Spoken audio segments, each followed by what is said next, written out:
Dad camping joke for you. Two hikers making their way through bear country come around a corner to spot their worst fear, a grizzly. Without pausing a fraction of a second, one of the hikers takes off running, prompting the bear to charge.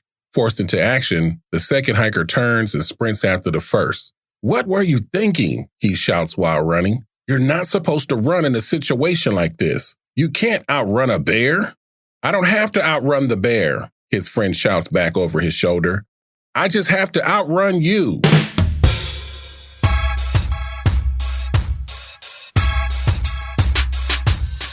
What's up, good people? Thank you for clicking play on another episode of Big Man, Tiny Kingdom. It has been a busy summer season for me so far. I didn't get to go camping in June, working a lot of hours, but duty calls, and with everything costing so much more these days, I have no choice but to quickly answer the call.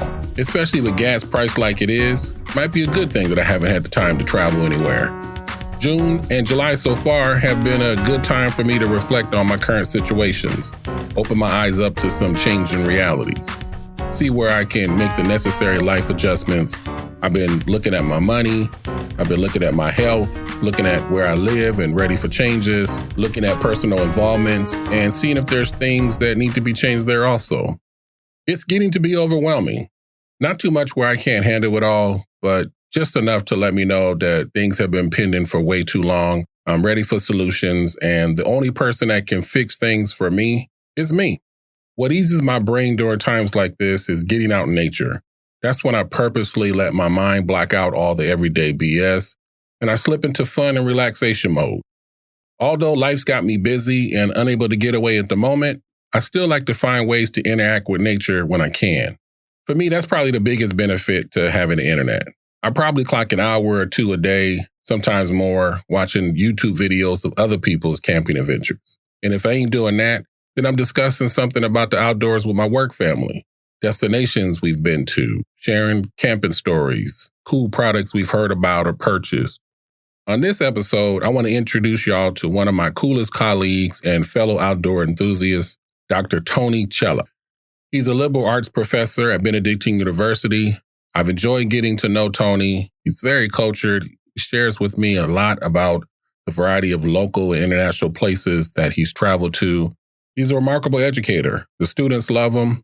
I love him. He's a fun dude, easy to talk with about anything. But mostly when Tony and I get together, we're always talking about camping stuff. If not that, then it's sports. Whatever the subject, it's cool chopping it up with Tony. So I asked him if he'd record a podcast with me. And one of the reasons why I wanted to do this was because Tony's someone I know with an RV that I really am fond of and have considered purchasing. You hear us talk a little bit about that, plus some places he's been and some other things that I wanted to know about Tony's camping situation. If you're listening, thank you so much, Tony, for spending some time with me on the podcast, opening up my mind to a different type of camping rig. I won't get into what he owns right now. You'll get to hear him give all the details about it in just a moment. But it's one of the smaller RV options. And as I've said many times, I'm a big man that loves the tiny stuff. Oh, one thing I want to point out, I was really going through some congestion stuff on that day that we were recording. At times you'll hear me breathing and throat clearing and snorting. Hope y'all don't hold it against me too much. I apologize in advance to you all and to Tony about that. I hope it doesn't interrupt you from enjoying the conversation. So without further delay, let me stop talking and get this camping party started with Tony Cella. This is Big Man, Tiny Kingdom. Tell me a little bit about your camper, the make and model, and any key things that you like about it. Okay, well, great. So I have a Columbia Northwest Aliner, and I bought this during COVID. So I'm a COVID camper, or the camper is from COVID, from I guess the latter part of 2020. Before then, I would sleep on the egg crates, in a tent. So I'm new to actually having a camper. So I made the transition from the tent to my model, which is a Ranger 12. So it's a 12-foot camper. that can be towed with any vehicle, with a GVWR of around 3,000 pounds. Okay. I have an Explorer which can tow up to 5,000 pounds. So it's 12 feet long, 15 with the tongue weight, 14-inch wheels. And what I love about this camper is, well, there's a lot of things I love about the Ranger 12. First off, Aliner makes a very quality product. They're very common to see on the road now. They're some of the campers that are selling the best in the Western United States, and they're tough to find. But what I love about mine is it's an A-frame, so it folds down. Yeah. It's something I can store in my garage, which, I'm on the HOA committee, and the rules state that you can't have a camper out in your front yard, so it needs to fit in the garage. Oh, okay. So this is the largest camper I could have that fits into my garage, and it has a queen-size bed and a double bed. But we took the double bed out and put a dinette there. So my wife and I and my little dog have a place to sit. Then we have, a nice queen-size bed for us with a stove on the inside with 2 burners. We have a microwave, air conditioning, heat, and then a little sink as well. But I bought a fish cleaning station that I use to wash dishes outside. So I made a lot of upgrades. But so it's from 2014. And it only weighs around 1,500 pounds. So it's not a very heavy camper. That's cool. Yeah. So, and you said, since you mentioned your vehicle, you have an Explorer? I have a Ford Explorer XLT. So that can tow up to around 5,000 GVWR. Okay. Right? So, yeah. So when you go camping, a rough guess, what would you say, how much does the things that you bring weigh that you add to the camper? So the dry weight is around 1,500. I typically don't store water. I normally hook up with water, but I would say I have around 500 pounds of gear between just tools. I don't like to use the fridge that's in the camper because it has to be level. Yeah. The fridges are very finicky, so I just carry 2 big coolers. Gotcha. One for my drinks, and then one for all of the cooking we do. I've got my own a range stove that I use for cooking. And I would probably say that we have another 500 pounds of gear. Okay. And so does your vehicle, do you feel it when you're driving? No, the Explorer is great. Cool. That's really cool. It's so I feel very little stress. You can almost forget that you're towing the camper. So it's been great. The Explorer is from a 2003, and it has 308,000 miles on it.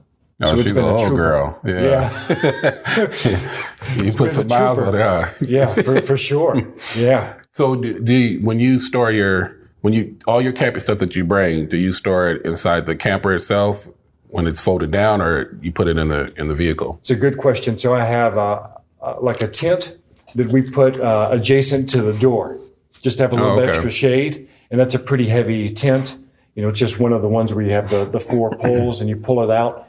I keep that there. I keep my fish cleaning station there because, it's so much nicer to have it's almost a 6-foot long table that you can store all of your cooking gear on, your coffee maker, pots, pans, silverware, and just be able to have a lot of room to do your dishwashing. I think that's one of the best things that we've bought. And every time we go to a campground, someone sees that, it's like, that's a great idea. Yeah. I want to get one of those. Yeah. Get them $100 on Amazon. Wow. Okay. Yeah. So what do you like most about the camper? What feature of it do you like the most? I love that it's light. I love that, it can actually sleep 4 people if I put the other mattress in. So, I have nieces and nephews that visit who are little, and we can take them camping and all go comfortably. And it has a lot of options. There are a lot of people that do dry camping that just, maybe take a generator or, fill up the water tank and then go out into the mountains alone. Or it can easily be accommodated, and you can hook up with a 30 amp power, for TV, for your cell phones, for your tablets. Right. Yeah. Gotcha. So it has a lot of features. That's good. What would you say you like least about it? Least about this camper? Really, I can't think of anything that I don't like about it now. If you're in an area with high wind, you need tension rods. Gotcha. Because high winds can move around the ceiling a little bit. And then you can maybe even get some dirt come in. So I took some pool noodles and cut them down the middle and used that as a liner kind of for insulation. Oh, that's cool. So that helps. Some of the tension rods help too. But, someone who's not familiar with the model, might be scared to hear the roof move around a little bit in high wind. Gotcha. So when did you get into camping? What got you into camping and doing? You mentioned fishing. So, yeah. When was your starting point for you of getting out there and exploring the outdoors and enjoying that stuff? Well, I did that a little bit as a kid in Georgia and in the Carolinas and a little bit in Virginia when I was doing my PhD. But most of my camping has been here in Arizona. So I moved here in 2014 from Charlottesville, Virginia, about an hour outside of Washington, D.C. And really the big catalyst was my wife, who is really into hiking and has always been one who enjoys hiking and exploring nature, learning about animals, learning about plants. Really, she enjoys sports and being active. So I think that she was really a big motivator for me to get back into camping after, being in grad school for 10 years. Yeah. Okay. What's a spot that you've been to? Actually, rather than saying a spot, what's a camping experience that you think has been your favorite moment so far? Well, we camp a lot. We go probably twice a month for 3 nights. But one very memorable camping experience we had during our spring break here at our university was to Monument Valley in the Four Corners region, where Arizona, Utah, Colorado, and New Mexico meet, and that's a Navajo reservation. It's actually the largest indigenous reservation in all of the United States. And I don't know if you've seen Forrest Gump, but when Forrest Gump has the long beard, and he's jogging, he's going from coast to coast. After doing it, 3 or 4 times, he has this realization in Monument Valley where you see these beautiful, these rock formations in the background. I think they're called buttes, right? He's in Utah. He's like, I don't want to run anymore. And then he kind of reaches this point where he wants to kind of change the direction of his life. But I'd say that's my favorite place because I learned so much about geology there. I learned the difference between a plateau, a mesa, a butte, and a spire. So it deals with rock erosion and how the earth has changed over millions of years. But it's a sacred site for indigenous people, for the natives that live here in Arizona, right? And we did some horseback riding there. It's some of the best hiking we've ever done. And you can kind of feel the spiritual power of the land and the landscape. Oh, okay. Is it like it has that vortex type of vibe to it, or? It definitely has that same type of vibe. It's so it's governed by the Navajo Nation. So it's dry. No alcohol is allowed there. It's a place that has a lot of contrast. You have the natural beauty, but also it's quite impoverished. And over half of the inhabitants of this reservation don't have running water or electricity. Oh. So it shows really how generous the Native Americans have been to all of us who are not Native and who have moved into this beautiful state that I love so much. But then it shows too, despite this generosity, despite this welcoming vibe that I always felt there, the Native Americans are to a large extent in a predicament that I find sad. And so I think we need to really appreciate who they are and where they come from, and really endeavor to improve their collective plight, because I don't think that it's morally acceptable that such a large contingent of their population lives in such dire poverty. Yeah. So were you boondocking while you were there? No, we stayed at a KOA right beside, right over the Utah border. So like I said, the reservation spans over all 4 states. The KOA had full hookups, and it was surrounded by a horse farm where you could do horseback riding and go out, into the desert with Navajo youth. They were mostly 15 and 18-year-old kids who would take us out, and it was a very special experience. Yeah, it sounds like it. And that's a place I have never been. It's on my list. I just have never got up into that area, and I need to. That's probably the last part. Yeah, that's probably the last part of Arizona, that region that I haven't visited yet. So it has to be on my list for either this year or next year. What's the best time of year? What time of the year did you go? I went in March, and it was great, but the wind was diabolical. Was it? the wind there was something scary. Wow. It would sometimes get up to 40 miles an hour. Wow. And there are no trees. So you would hear it howl. It was pretty ghastly sometimes. But you have the best sunsets and sunrises you could ever imagine. Wow. Coming up over the red rocks of the desert. I bet, yeah. That sounds like I got to get there. I got to get up there. I've also, the other area, I don't know if it's the same area, but I've been putting off going to, where you take a tour and they take you down into the rocks, and then you could see they take some really good pictures. I always see those pictures. I can't think of I don't know why the name is not clicking. But where Horseshoe Bend is, and I forget where that rock formation is, but people always go down there and they take pictures. You can see like blue and purple and orange in the background, and the lights, like the sunlight, like flashes down into the cave. Wow. And I'm drawing a blank on the name, but I'm sure once we get past it, I'll remember it. They have a lot of tours like that. That's where they filmed the first spaghetti westerns. Yeah. The first Western movies with John Wayne. There's an area that's named for John Wayne. Yeah. They also have, I would say, a place it's called Mexican Hat, which is this extremely interesting rock formation where it looks like a huge sombrero, but it's held up by a little piece of rock that can't be but a couple of feet wide. And it has this massive rock formation that you don't know. It looks almost like a mushroom, right?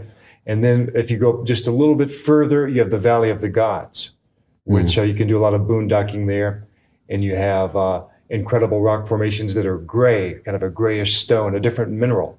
Oh. Right? So in Monument Valley, you mostly have the red rocks like Sedona. Gotcha. But as you go into Utah, the colors change and you see green rock formations. There are also petroglyphs where the natives, I think some of the drawings go back 1,500 years, right, are etched in stone. And you can see deer, you can see food, you can see where they would do mathematics to see, for example, how much food they had. And all of that is right in southern Utah. So, Gotcha. Page, Arizona. oh, in Page? Yeah. That's what I was talking about. Okay, yeah. It always comes up I knew late. it would click later, yeah. As a professor, I always remember things late, after class. I was like, that's what I was trying to remember. Yeah. So a couple bonus questions for you. Just random thoughts that I had. If you could, aside from camping, or if camping is your choice, let me know. If you could vacation anywhere in the world, where would you go and why? Well, I'm on Facebook and the Aliner owner club. And I thought that Aliner was something that you would just have here in the Western United States, but they're actually made and shipped all over the world. So there are Aliner owners in Scotland, for example, that show this beautiful green pastures who are camping there. But there's also a large group of owners in Australia. So that's where I think I would go. Wow. Is Australia. They have places that are very similar to Arizona, with a desert, arid landscape.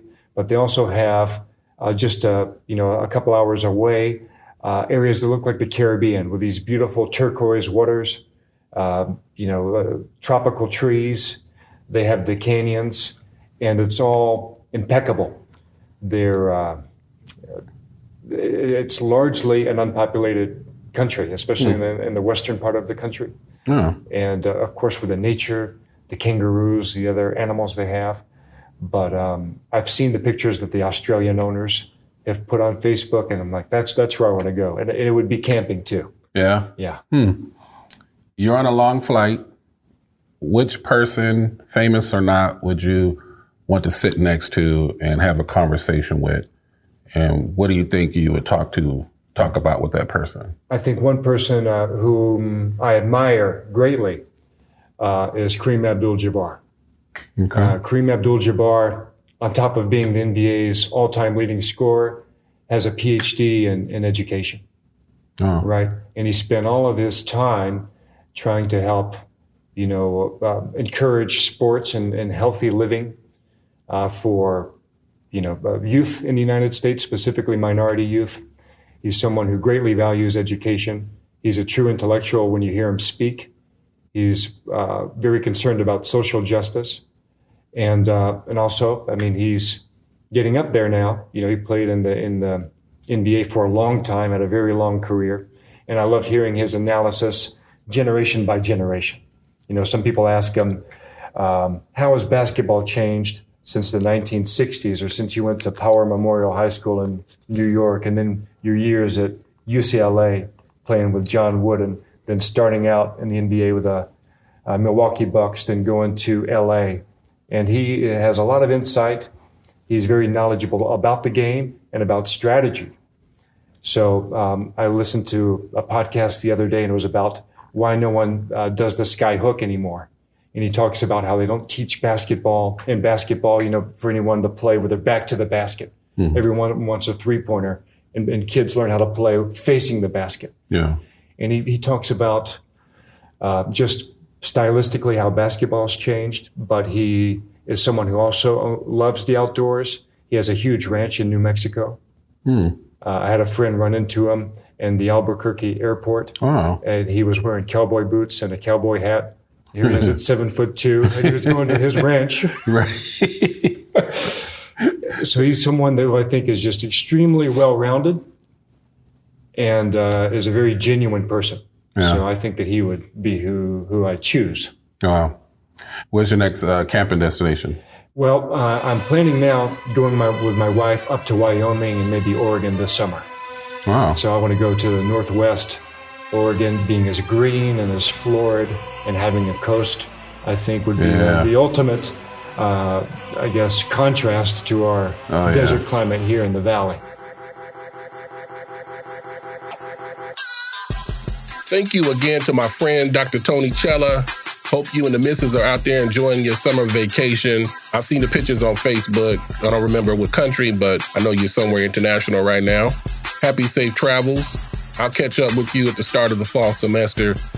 To all you July babies, cheers to you. Celebrate real big. Enjoy your day.